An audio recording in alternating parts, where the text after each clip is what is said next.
Good morning second year commerce. हम लोग देखो 60 लेक्चर पर आ चुके हैं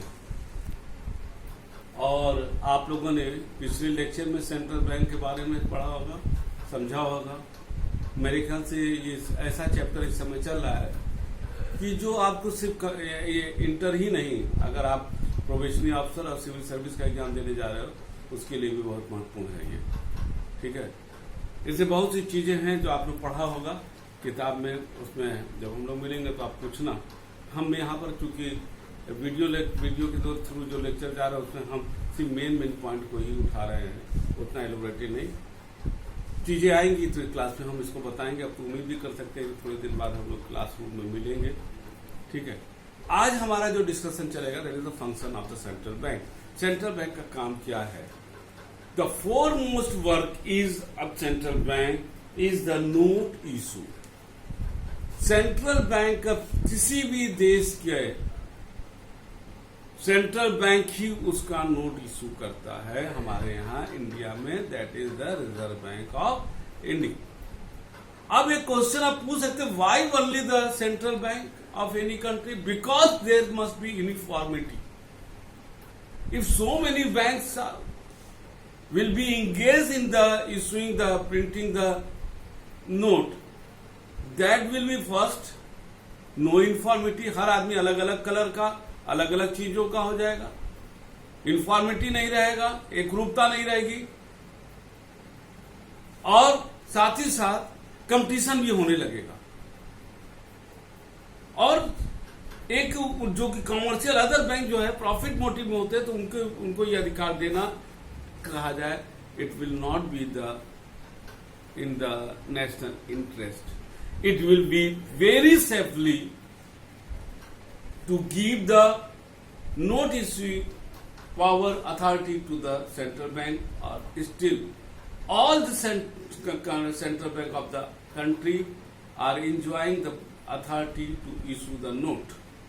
So, note issue is the foremost work of the central bank of any country in India, that is the Reserve Bank of India. ठीक है ना? अब यहां पर जो है जो कुछ रीजन दिया है। पहला, when the notes are issued by the central bank there will be uniformity। हमने बताया, it become easier to state exercise।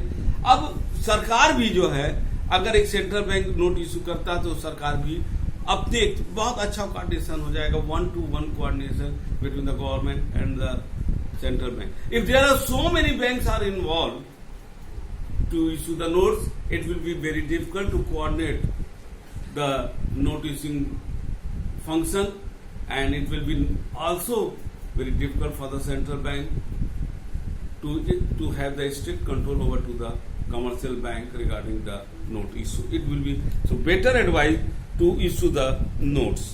ठीक है ना?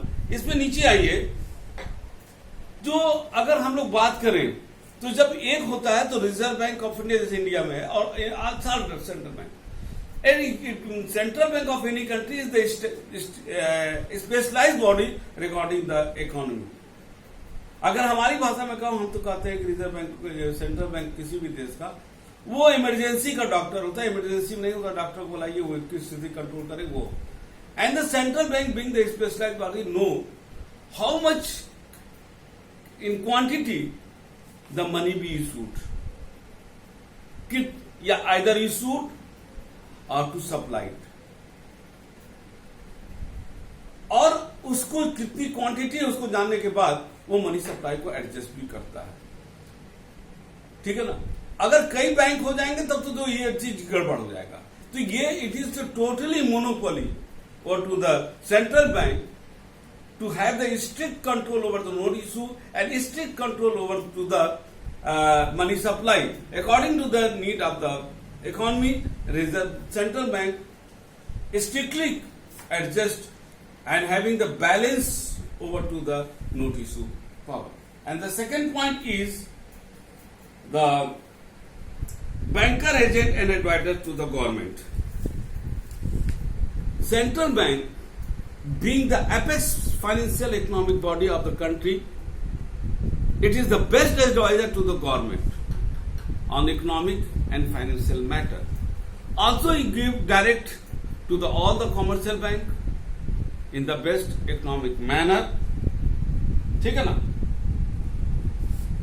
और साथ ही साथ जो ये होता है, क्या कहते हैं, सेंट्रल बैंक वो अपने सरकार को फाइनेंशियल मैटर पर वो रिप्रेजेंट भी करता है. इसमें डीकॉक का एक स्टेटमेंट दिया है, the central bank operate as a government banker not only because it's more convenient and economical to the government, but also because of the intimate the connection between the public finance and monetary affair. माने central bank एक specialised body होने के कारण एक जो है क्या कहते हैं, वे having the very close coordination, very close watch between the central government and the public interest. Central government and public interest में पॉलिसी फ्रेम करने में ये सारी चीजों पर ये बहुत अच्छा एक इंटीमेट क्लोज कोऑर्डिनेशन रखता है. ठीक है ना? नीचे एक चीज दिया है, एक पॉइंट जो हम बोले, the central bank also make the extraordinary advances to the government in the emergency. Central bank जो है भारत सरकार और राज्य सरकार को लोन देता है for the very short period. ठीक है ना? इसको लोन देता है and manage the public debts on behalf of the government. और गवर्नमेंट जो सरकार जो पब्लिक से लोन लेती है उसको भी ये मैनेज करता है as the agent of the central government. If the government need large fund, it is done through the sale of treasury bill by the central bank. अगर भारत सरकार को या किसी भी सरकार को से जो बहुत ज्यादा फंड की आवश्यकता होती है, जैसे इंडिया में सरकार ट्रेजरी बिल इशू करता है, जो मैंने ट्रेजरी बिल का एक लेक्चर हमारा था भी, तो उस संदर्भ में ये जो है रिजर्व सेंट्रल बैंक, ये इंडिया में रिजर्व बैंक ऑफ इंडिया उसको जो है रेगुलेट करता है on behalf of the central government. The third function of the क्या कहते हैं, central bank is the custodian of the cash reserve of the commercial bank, which is the most important function. इसको एक line एक सबको बहुत ध्यान से पढ़ना. हर देश का सेंट्रल बैंक अपने कमर्शियल बैंक का एक सर्टेन परसेंटेज अपने यहां कैश रिजर्व में रखता है. रिजर्व, जैसे इंडिया में CRR बोलते हैं, कैश रिजर्व रेशियो.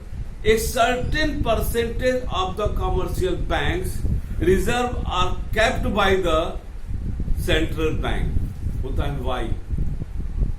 हम लोग जो पैसा कमर्शियल बैंक को जमा करते हैं वो पैसा central bank time to time according to the need of the economy वो घटाता बढ़ा जाता है और उनके रिजर्व का एक सर्टेन परसेंटेज रखता है, रिजर्व रखता है, उस पर ब्याज नहीं देता.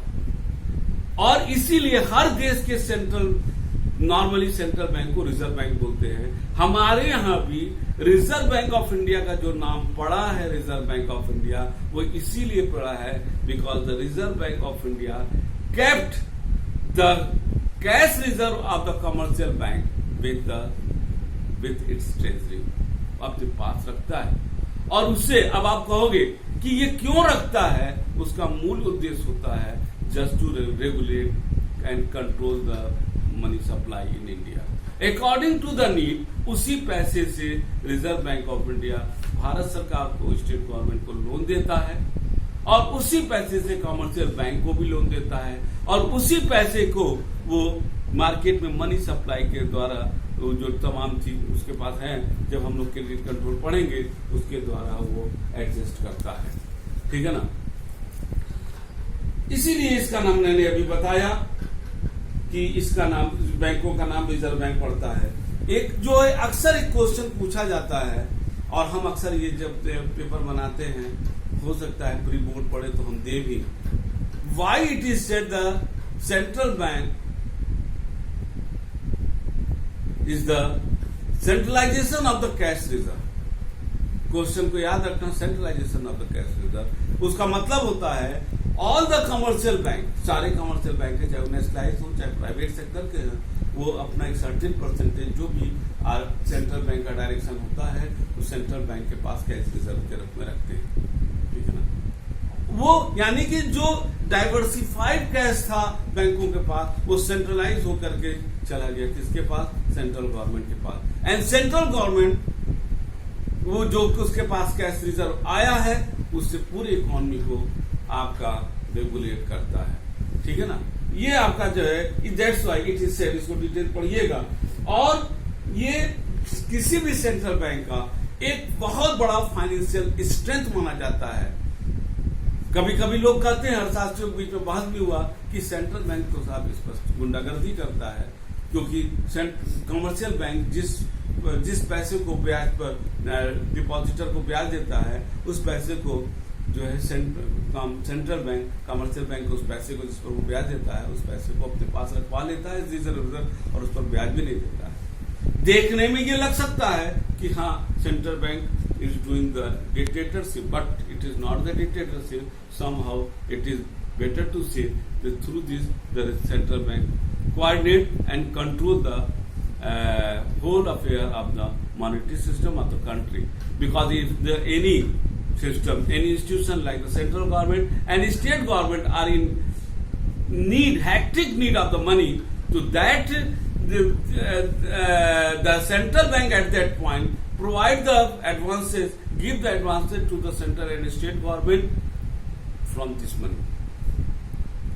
तो वो इकोनॉमी में एक जरूरत का हम लोग इसके ऊपर काम कर सकते हैं। नीचे एक पॉइंट आया है कि इसमें डिकॉक का जो दिया है कि क्यों एडवांटेज क्या है सेंट्रलाइज कैश का।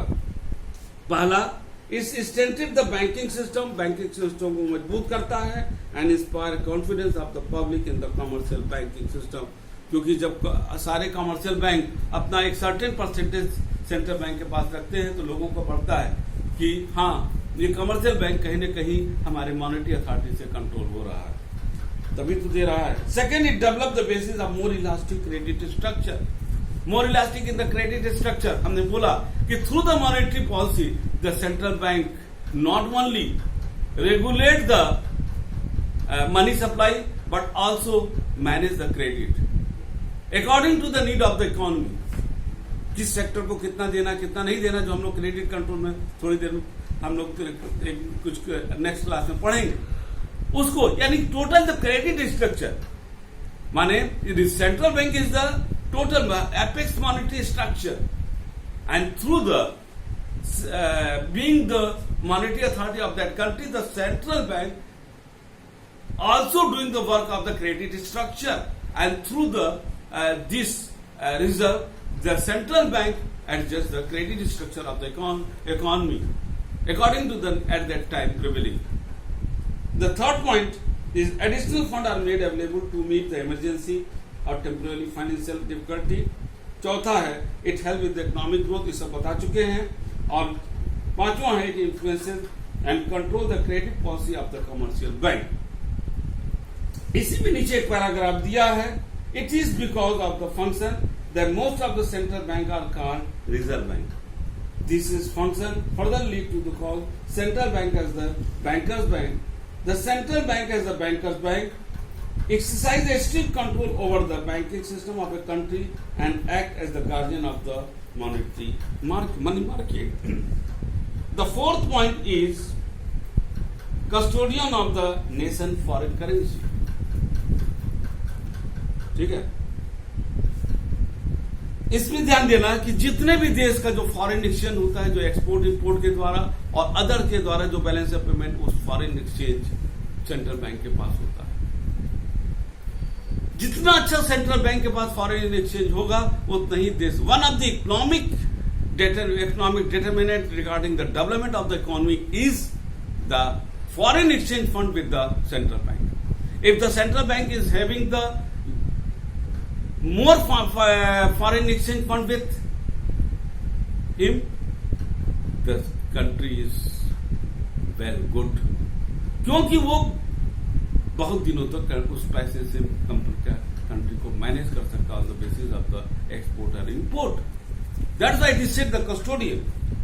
देखो इसमें दिया भी है इसका कि the function of the central bank is derived from the other two function with the bank's issue custodian. The basic purpose of behind entrusting the custody of nation foreign currency reserve to the central bank is the meeting of the adversity at any time of balance payment. अगर कभी भी देश में एक adverse situation आता है regarding the international trade, तो through the foreign exchange fund which is having with the central bank, the central bank can manage the whole economy and international trade. ठीक है ना. इन शॉर्ट अगर हम कह सकते हैं, main purpose of the holding the foreign exchange is to have the disposal and reserve of the foreign currency with intention of meeting any time adverse balance of payment and maintaining the external value of the control.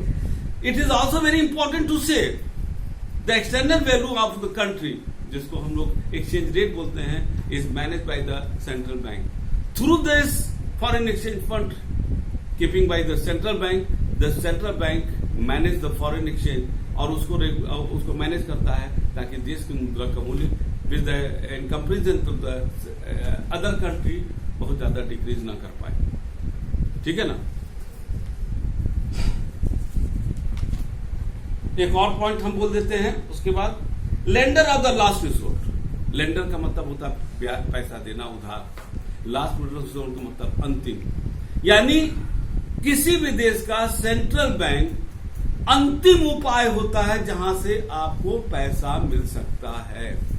यहां पर एक चीज note कर लेना बेटा, अगर किसी देश का सेंट्रल बैंक फेल करे इसका मतलब देश खत्म. इससे बड़ा भयंकर शब्द हम क्रिटिकल शब्द नहीं बोल सकते. लास्ट रिसोर्ट होता है, चाहे वो सेंट्रल गवर्नमेंट हो चाहे स्टेट गवर्नमेंट हो, कोई हो, उसको अगर कभी भी फाइनेंशियल जरूरत पड़ेगा तो आपको उसको देना पड़ेगा लास्ट में. आपके पास कोई उपाय अगर नहीं है तो. इसमें हॉटरी का एक स्टेटमेंट दिया है, the essential duty of the central bank as the lender of the last resort is to make good and shortage of cash among the competitive bank. On one of the important principle of the central bank is that central bank never refuse to accommodate any reasonable demand of the commercial. कभी भी इनकार नहीं करेगा another financial institution subject to the central. हाँ, उसका अपना term condition रहेगा. ठीक है ना. ये सारी चीजें किसी भी कमर्शियल बैंक को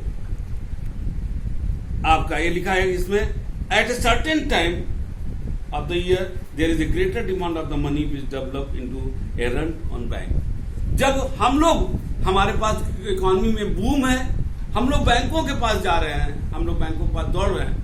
बैंकों के पास लिक्विड अगर कम होगा तो बैंक दौड़ेगा सेंट्रल बैंक के पास, क्योंकि उसके पास वो पैसा है और उधार वहां से वो लेगा.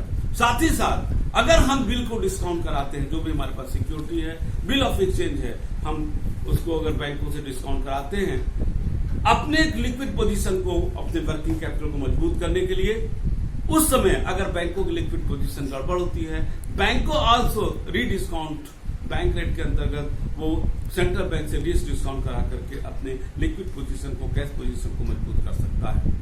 ठीक है ना. Time to time central bank जो भी हमारा ट्रेजरी बिल है, बैंक डेप्ट है, उसको खरीदता बेचता भी रहता है.